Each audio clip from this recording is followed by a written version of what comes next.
हम अक्सर सुनते हैं जो पंजाबी होते हैं, पंजाबी कौम है जो बड़ी बहादुर होती है, और लोग ये भी कहते हैं दे आर बॉर्न फाइटर्स। जन्म से ही ये लोग बहादुर होते हैं और योद्धे होते हैं, योद्धे, वॉरियर्स हम इंग्लिश में बोलते हैं। सोचने वाली बात है कि ऐसा क्यों है। लोग बड़े रीज़न देते हैं जी, बड़े कद के होते हैं, बड़ी कद काठी होती है इन लोगों की, इनका खाना पीना ऐसा होता है कि दे आर बिल्ट स्ट्रॉन्ग। पर बिल्ट आप समझो कि बिल्ट स्ट्रॉन्ग, ठीक है, स्ट्रॉन्ग होने से कोई योद्धा नहीं बन जाता, दे डजंट बिकम अ वॉरियर्स। और बहादुरी ऐसे नहीं आती। मैं आज जिस पॉइंट पे बात करूँगा ना, उस पर बहुत कम मैंने लोगों को बात करते देखा है, और वो है ज्योग्राफी।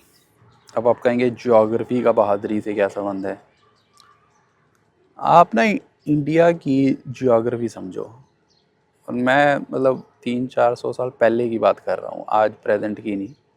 इसमें पाकिस्तान भी was a part of India, ठीक है। लेट्स से मुगल्स का टाइम या उससे पहले का टाइम, जो उस टाइम पे हिंदुस्तान था, ये इंडिया था। अगर आप इंडिया की ज्योग्राफी देखोगे ना, तो आप देखोगे कि जो नीचे का पूरा एरिया है, गुजरात से अगर आप स्टार्ट करोगे, ठीक है, आप पूरा साउथ कन्याकुमारी तक जाइए, ऊपर आइए बंगाल तक, ये पूरा समंदर से घिरा हुआ है। ठीक है ना, सही बात है ना, पूरा समंदर से घिरा हुआ है। और उसके बाद आसपास कोई देश भी नहीं है। श्रीलंका मान सकते हैं, बट छोटा सा देश है। बाकी सारे जितने भी देश हैं वो काफ़ी दूर हैं, ठीक है, वो काफ़ी दूर हैं, मोर देन हज़ार किलोमीटर से दूर तो हैं ही। और उसके बाद अगर आप ऊपर की तरफ आएंगे, राजस्थान की तरफ आएंगे, और कुछ पार्ट गुजरात का भी, वो पूरा रेगिस्तान है, बंजर इलाका है, ठीक है, रेतीला रेगिस्तान इलाका। फिर अगर आप कश्मीर से लेके अरुणाचल प्रदेश से जाएंगे, तो वो जो पूरी बेल्ट है, वो पूरी बेल्ट है जो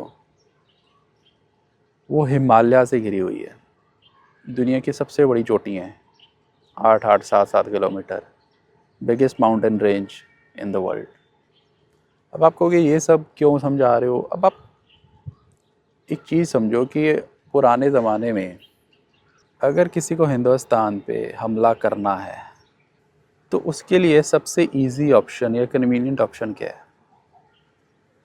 हिमालय से वो आ नहीं सकता है, ठीक है, आप रास्ते में ही मर जाओगे। रेगिस्तान क्रॉस कर रहे हैं, इजी नहीं है, खाने पीने की दिक्कत है। और नीचे से समंदर की तरफ भी आजकल की जैसे तो है नहीं कि बड़ी बड़ी शिप्स, सबमरीन्स वगैरह थी। अब तो हम कहीं भी जा सकते हैं दुनिया में। उस टाइम पे तो लकड़ी के जहाज़ होते थे, तो वो भी मतलब इतना कन्वीनियंट या वाइबल ऑप्शन नहीं था। तो बाय फुट अगर आपको किसी पे हमला करना है, और इंडिया में स्पेशली हिंदुस्तान में, ये जो पंजाब और थोड़ा सा कश्मीर लगा लीजिए, दिस इज़, ये ही एक अकेला रास्ता है हिंदुस्तान या भारत पे हमला करने का, सबसे इजी और कन्वीनियंट,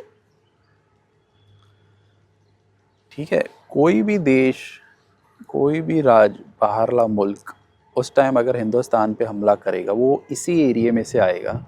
और अगर इसी एरिया में से आएगा, तो सबसे पहले जो लड़ाई होगी या विरोध करेंगे, वो यहाँ के लोग करेंगे। ये तो समझने वाली बात है। ये तो आप समझ ही सकते हो ना कि अगर 10 घर लाइन में है, मुझे समझ लीजिए 10 घर तक, 10वें घर तक जाना है, सबसे पहले तो मैं सबसे पहला घर क्रॉस करूँगा, तभी फिर दूसरे तीसरे आगे बढ़ूँगा, राइट। तो इसीलिए सबसे पहला जो हमला होगा या होता था उन दिनों में, वो इस एरिया के लोगों पे होता था। अगर इस एरिया के लोगों पे हमला होता था, तो यहाँ के लोग लड़ाई करते थे उनसे।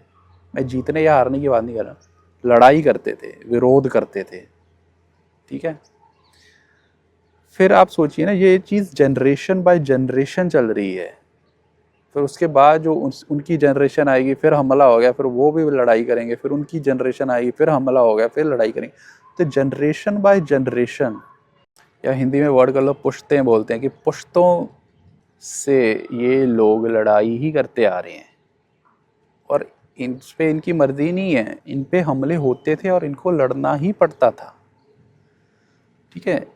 मेरे दादा परदादा लड़े, फिर मेरे मेरे परदादा लड़े, फिर मेरे दादा लड़े, फिर मेरा फादर लड़े, फिर तो जो फिर जनरेशन बाय जनरेशन चीज़ चली आ रही है वो आप बच्चों को तो सिखाओगे, तो जो फादर है वो अपने बच्चे को भी लड़ना सिखाएगा कि हम तो हमेशा से ही लड़ते आ रहे हैं। जनरेशन बाय जनरेशन एक चीज़ चली आ रही है, इसलिए जो यहाँ के लोग हैं, हम ये पूरा इलाका पंजाबी इलाका माना जाता है, पंजाबी इलाका है, पंजाबी लोग हैं। ये एक बहुत बड़ा रीज़न है कि दीज पीपल आर, ये लोग बॉर्न फाइटर्स होते हैं, जन्म से ही बहादुर योद्धे होते हैं, क्योंकि इनकी पुरानी जनरेशन से लड़ती ही आई हैं। ये चीज़ इनके खून में बस चुकी है, लड़ना, योद्धा, बीइंग अ वॉरियर इनके खून में बस चुका है। इसीलिए बोलते हैं पंजाबीज आर बॉर्न फाइटर्स, जन्म से योद्धे।